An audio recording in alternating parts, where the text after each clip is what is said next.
Bismillahirrahmanirrahim. Bagaimana cara membersihkan harta yang terlanjur didapat dengan cara yang haram, Ustaz?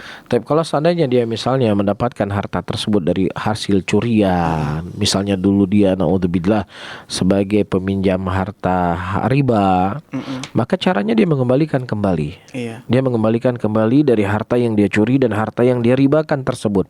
Tapi kalau seandainya misalnya harta yang dia dapatkan haramnya secara sebab, ya misalnya dia dulu bekerja di tempat riba atau yang semisalnya, dia tidak mengetahui hukumnya, kemudian dia bertaubat kepada Allah setelah mengetahui hukum tersebut, kemudian yang berlalu biarlah berlalu. Demikian kata Allah dalam Al-Quranul Karim.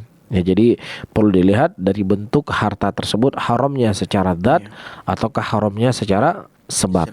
Seperti itu. Dan bagaimana cara dia membersihkannya? Kalau memang seandainya misalnya dia dulu adalah dari hal-hal yang haramnya secara sebab, ya mungkin dia memperbanyak bersedekah, ya membersihkan hartanya, mudah-mudahan dengannya Allah mengampuni dosanya dan memudahkan urusannya.